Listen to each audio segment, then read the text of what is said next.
Welcome to CSS Breakdown, Book by Book, Season 6, Episode 1, where we kick off our deep dive into Norman Lowe's Mastering Modern British History, 4th edition. As the smoke of Waterloo cleared in 1815, Britain stood victorious, but what profound transformations were already underway, setting the stage for centuries of change. Today, we're cracking open Norman Lowe's Mastering Modern British History, the 4th edition.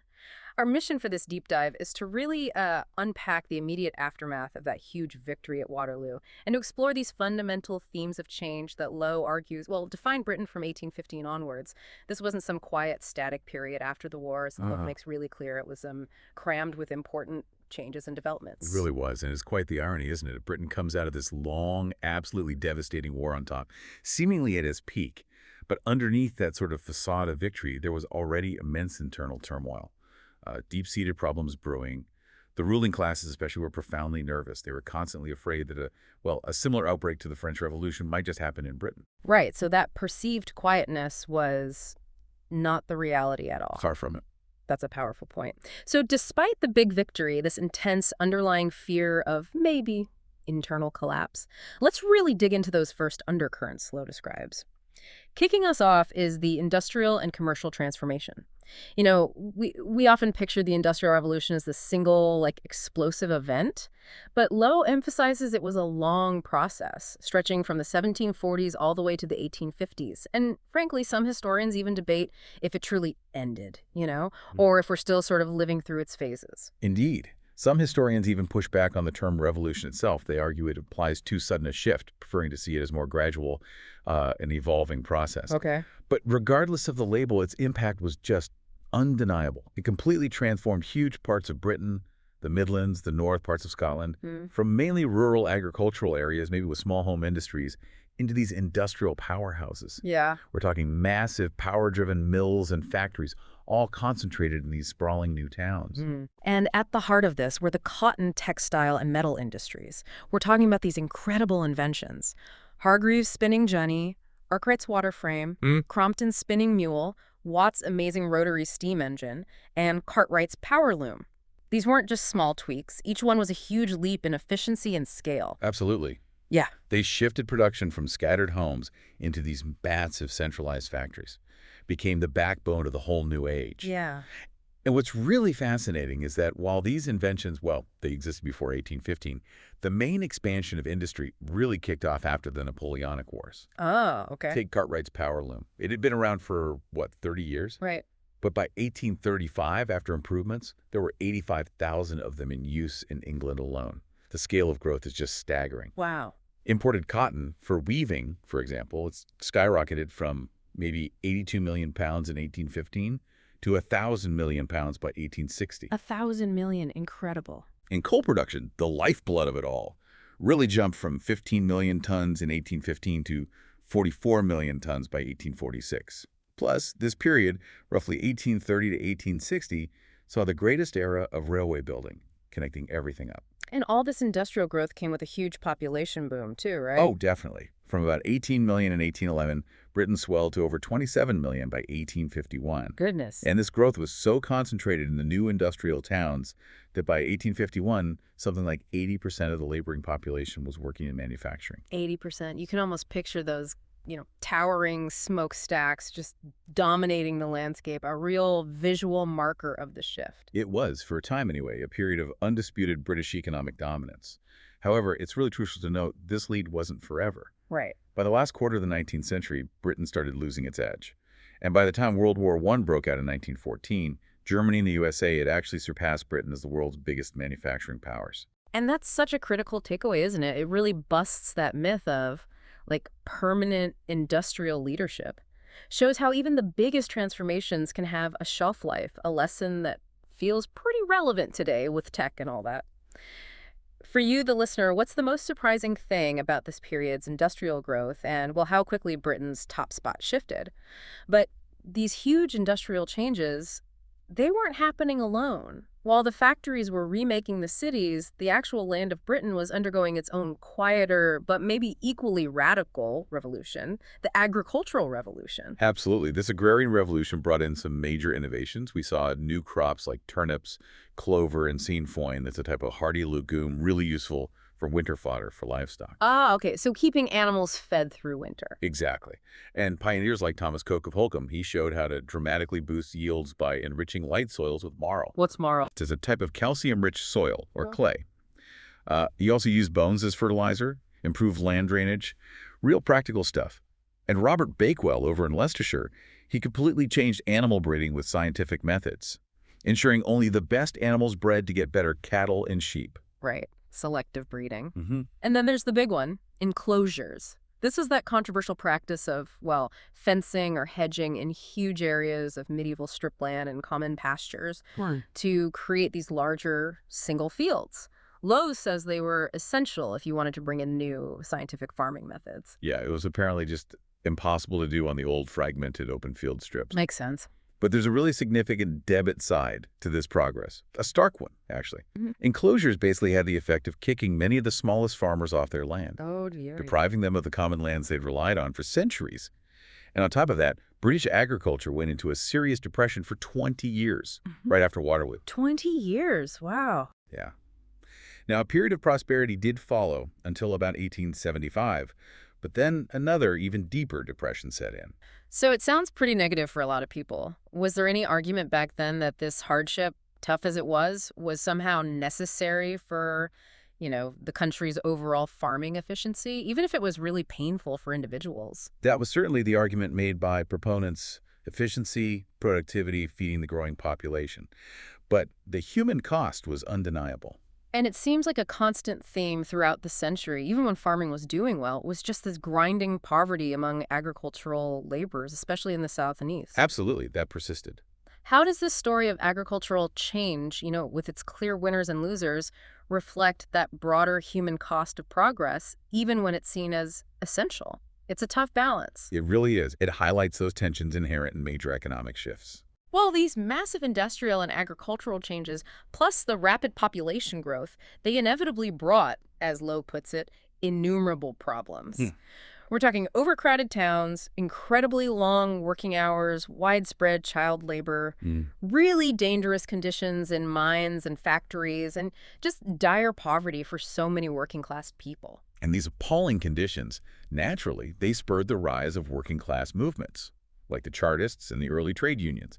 They were trying, in different ways, to improve social and working conditions. Right, pushing back. The state did step in with some new rules on health and work conditions, but it also, noticeably ignored other critical areas.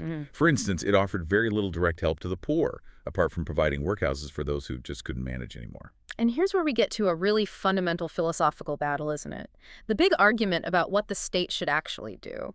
The traditional Victorian view was laissez-faire, French for les deux, right? That's it. And it literally meant the belief that government should interfere as little as possible, promote individualism, self-help. Yeah, the idea was people should sort out their own lives.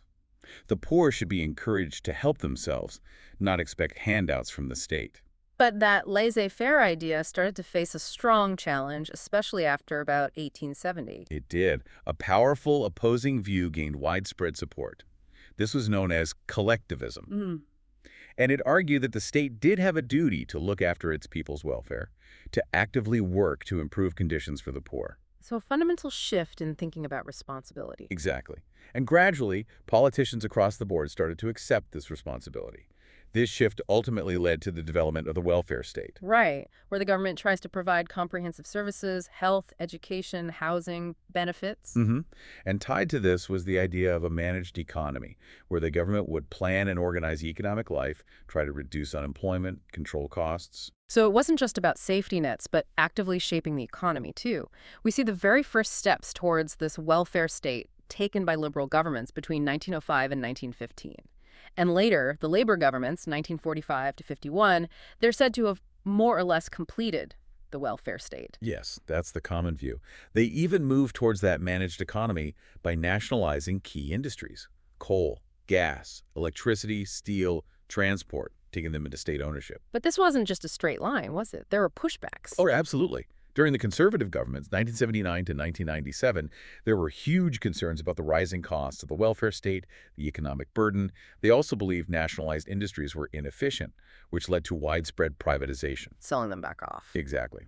And this effectively reopened that whole individualism versus collectivism debate. Many conservatives strongly pushed for self-help again. Interesting how these ideas cycle. Very much so. Yet even with those shifts, the new Labor governments after 1997, under Blair and Brown, they continued their commitment to the welfare state, even if the idea of renationalizing industries was quietly dropped. It's fascinating how relevant this individualism versus collectivism debate still is. You see it everywhere. For you, the listener, how do you see these deep historical roots playing out today? In arguments about government spending, social safety nets, maybe the role of private companies. So beyond the economic and social changes, the actual way Britain was governed was also undergoing massive political transformations. In 1815, Britain was governed as a union. England, Wales, Scotland, Ireland, ruled by a monarch and a parliament at Westminster. 2 houses. And this immediately throws us into the long, incredibly complicated Irish question. English kings had claimed control over Ireland for centuries, but it was fully conquered in the 16th century. Afterwards, English and Scottish Protestants were encouraged to settle there, in plantations, especially in Ulster. The goal was supposedly to civilize the Catholic Irish. Right, a fraught beginning. Deeply fraught. Catholics could vote after 1793, but couldn't become MPs. Then, in 1800, the Irish Parliament was abolished altogether, and there was a promise of full Catholic emancipation, full political rights, including letting Catholics become MPs at Westminster. But that promise wasn't kept. It wasn't. The British government failed to deliver, leading to just immense anger and persistent turmoil throughout the 19th century. It was a constant headache for government after government in London. So the Irish fought back. First, for Catholic emancipation, which they finally got in 1829. Yes. Then they pushed for home rule, basically canceling the 1800 Act of Union, getting their own parliament back in Dublin to control their own internal affairs. Exactly. And this was a long and bitter struggle, as Lowe calls it. It dragged on until 1922. That's when the Irish Free State, later the Irish Republic, or EIR, was established. But crucially, this didn't include the 6 counties of Ulster. They stayed part of the UK. Precisely. Which left many Irish patriots feeling the job wasn't finished, unwilling to rest until Ulster was united with the Republic. So a solution that basically guaranteed more conflict down the road. You could say that. A deeply contested compromise. And beyond Ireland, the structure of the British Parliament itself in 1815 was fundamentally undemocratic. How so? Well, the House of Lords was unelected. Members inherited their seats. Right, born into power. Pretty much. The House of Commons was elected, but the franchise, the right to vote, was severely restricted. Only men, and only the wealthiest men at that.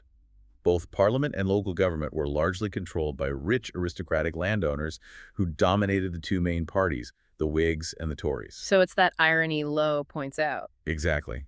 Britain, the world's greatest industrial power, was governed by a group of wealthy agriculturalists who often knew very little about industry and had a big interest in keeping things as they were. Which naturally led to constant pressure for parliamentary reform. The big push was to extend the vote to all adult males and get a fair distribution of seats, fairer constituencies. The idea was that a truly representative parliament would be the best way to fix the miserable conditions many working-class people faced. And progress was made, right? Through those Reform Acts, 1832, 1867, 1884. Yes, steps were taken. But even with those changes, by 1900, Britain was still not democratic. Really? Even by 1900? Not fully. Only about 27% of the adult population could vote. That excluded all women and still around 40% of men. And the House of Lords remained unelected. Wow, that's later than you might think. It is. The early 20th century saw more big reforms, though. The powers of the House of Lords were curbed by the Parliament Acts of 1911 and 1949, though it still wasn't an elected body. Okay. And of course, the huge campaigns for women's suffrage. Women aged 30 and over finally got the vote with the Representation of the People Act in 1918, thanks in no small part to the long and bitter struggle by the suffragettes. A struggle indeed. Full equal franchise, letting women vote at 21, the same as men, finally came with the Equal Franchise Act of 1929.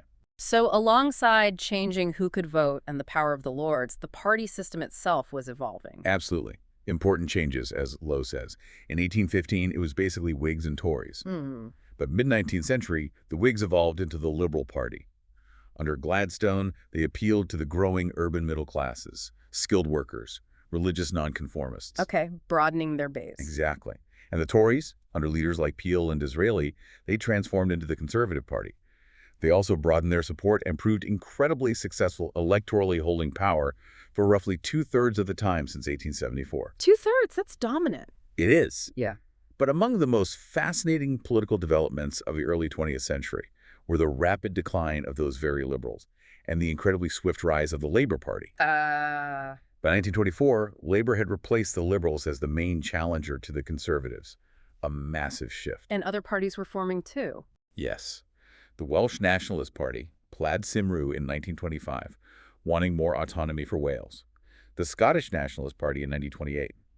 And significantly, in 1932, Sir Oswald Mosley founded the British Union of Fascists, the BUF. Right. So thinking about this long, kind of messy fight for universal suffrage, for a truly representative government, what does it tell you about the constant tensions between those holding power and those seeking it in any society? It shows it's a continuous process, doesn't it? An ongoing evolution, constantly pushing towards a more inclusive idea of who actually gets a say. Yeah, a journey, not a destination. Yeah. Okay, finally, let's turn outwards. Foreign affairs. In 1815, Britain's prestige abroad was incredibly high. Mostly down to its key role in beating France and its booming industrial strength. But its attitude towards Europe was complex. Yeah, very complex. Traditionally, the British were reluctant to get mixed up in European affairs. They really only got involved in wars with France out of self-defense concerns. After 1815, this instinct continued, and by the late 19th century, the policy even got a name. Splendid isolation. Splendid isolation. It is. And Britain mostly managed to avoid major foreign entanglements, apart from the Crimean War, 1854-56, and the Boer War, 1899-1902, right up until World War I in 1914. But we have to challenge that idea of genuine isolation, right? Lowe makes it clear Britain was often drawn into European affairs. Yes, definitely not truly isolated. Disagreements with autocratic governments, especially Austria and Russia, who were trying to crush liberalism and nationalism, often pulled Britain in. And nationalism here means? The desire of peoples to get rid of foreign rulers and rule themselves, or to unite people of the same nationality into one state. Think Greeks, wanting independence from Turkey, Poles from Russia, Italians from Austria. Britain tended to sympathize with both liberalism and nationalism, especially when it aligned with British interests. Okay, so ideology played a part. It did, but also sheer commercial and political interests. Europe was Britain's most important export market well into the late 19th century. Right, money talks. Always. British governments gradually got rid of tariffs, pushed for free trade for their manufacturers, and there was always this constant watchfulness to preserve the balance of power. Making sure no single country dominated Europe, like Napoleon had. This was seen as crucial to protect British profits and political influence. In practice, the five great powers, Britain, Austria, Hungary, Prussia, France, Russia, kind of balanced each other out. And Britain wasn't afraid to intervene directly sometimes. Not at all. In 1827, British troops were sent to Portugal to help resist what looked like a Spanish takeover attempt. And over the Eastern question, the slow decline of the Turkish Empire, Britain worked hard to stop Russia gaining power at Turkey's expense. The sick man of Europe, they called Turkey. The sick man of Europe. Vivid. It was. And this brings us to another massive foreign policy theme. Imperialism. Building the empire. Exactly. Actively pursued, based on the belief it would be valuable for trade. Britain already controlled places like India, Canada, the Cape of Good Hope, Hong Kong. Then, in the last quarter of the 19th century, Britain joined the other European powers in the scramble for Africa, taking over huge territories, mostly between 1880 and 1912. The scramble for Africa. And the 1890s saw this idea of Pax Britannica become popular. British peace. Sort of.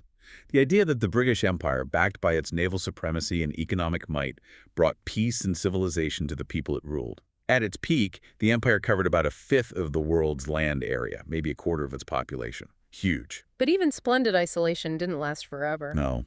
The Boer War, 1899 to 1902, really hammered home the danger of having no allies. Yeah, a wake-up call. A big one. It prompted Britain to move away from isolation. They signed agreements with Japan in 1902, and crucially, with France in 1904, the Entente Cordiale.